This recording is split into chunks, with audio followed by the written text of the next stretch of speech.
کہ بعض لوگ یہ جو ہے نبی کریم صلی اللہ علیہ وسلم کا نام نامی اس میں گرامی آتا ہے تو جو ہے وہ انگوٹھے چومتے ہیں۔ تو اس میں یہ ہے کہ اگر جو ہے انسان کی آنکھوں کی روشنی بڑھانا مقصود ہے یا جو ہے آنکھوں کے اندر کوئی تکلیف ہے اس وجہ سے، اس لیے کہ اکابرین امت سے یہ بات ثابت ہے کہ وہ آنکھوں کی اگر تکلیف آشوب چشم ہے یا آنکھوں کی بینائی بڑھانا مقصود ہے، اس وقت جو ہے محمد صلی اللہ علیہ وسلم کے نام پر جو ہے وہ اس نیت سے جو ہے وہ انگوٹھوں پہ جو ہے وہ پھونک کے جو ہے وہ آنکھوں پہ مل لیا کرتے تھے۔ یقین رسول اللہ صلی اللہ علیہ وسلم کا نام نامی اس میں گرامی اس نیت سے کہ میری آنکھوں کی روشنی بڑھ جائے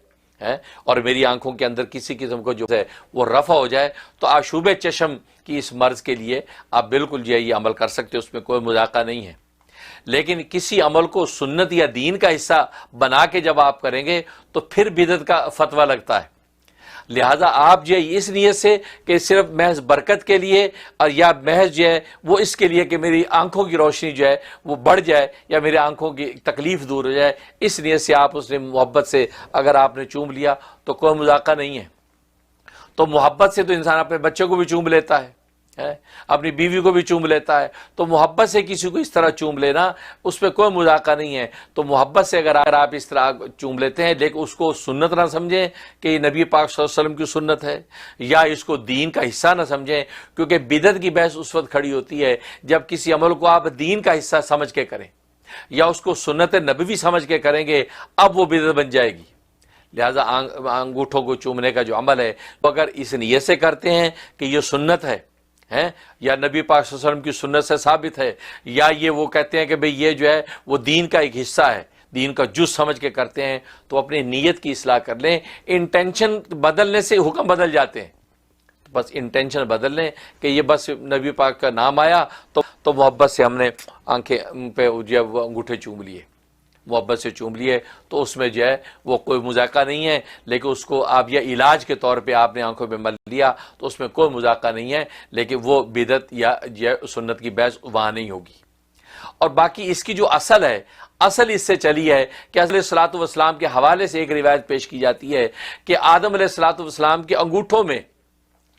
محمد صلی اللہ علیہ وسلم کا نام ظاہر ہوا، آپ نے ان کو دیکھا اور چوما اور ان ناخنوں کو آنکھوں پہ لگایا، چونکہ آپ کے اس انگوٹھوں پہ وہ نام ظاہر ہوا محمد صلی اللہ علیہ وسلم کا،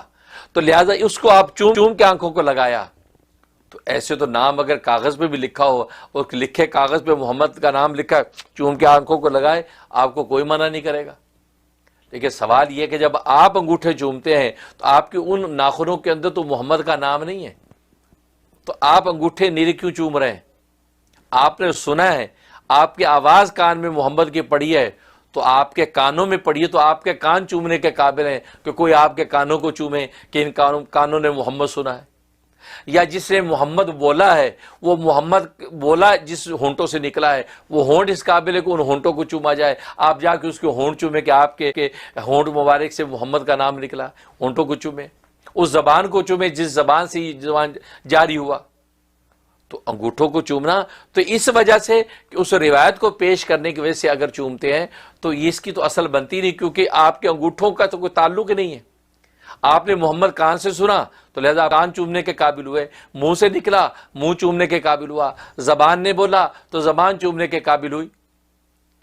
لیکن انگوٹھے جو چوم رہے ہیں آپ اس روایت کو پیش کر رہے ہیں کہ جو روایت اس کے ساتھ جو ہے وہ میچ کر نہیں رہی، کیونکہ وہاں تو ناخنوں میں محمد لکھا ہوا نظر آ رہا تھا آدم علیہ الصلوۃ والسلام کو جو روایت پیش کی جاتی ہے، تو آپ نے ان ناموں کو چوم لیا۔ تو لہٰذا اگر کتاب پہ لکھا محمد کو چوم لے تو ہم کوئی منع نہیں کریں گے، اہل علم منع نہیں کریں گے۔ لہٰذا بات کو اسی مرتبے میں رکھیں جو علم اور فضل کا حق ہے، تو کوئی انتشار نہیں ہوگا۔ تو یہ چھوٹی چھوٹی چیزیں امت کے اندر پھر انتشار پیدا کر دیتی ہیں۔ پھر بھی جو چومتے ہیں بس وہ اپنی انٹینشن کو درست کر لیں، اس لیے ہم چوم کے آنکھوں کو لگاتے ہیں تاکہ جو ہے وہ ہماری آنکھوں کی بینائی جو ہے وہ بڑھ جائے، یا عشوب چشم جو بیماری اگر کوئی آنکھ کی تو وہ آنکھ کی بیماری ہماری دور ہے، تو بطور علاج اور معالجے کے اگر آپ نے ایسا کر لیا تو اس میں کوئی مذاقہ نہیں۔ لیکن سنت اور دین کا جز سمجھ کے آپ نہ کریں، اگر وہ سمجھ کے کریں گے تو پھر ظاہر ہے کہ بہت سے اہل علم اس پر بدعت کا فتویٰ لگاتے ہیں، اور ان کا فتویٰ لگانا پھر جائز ہو جائے گا،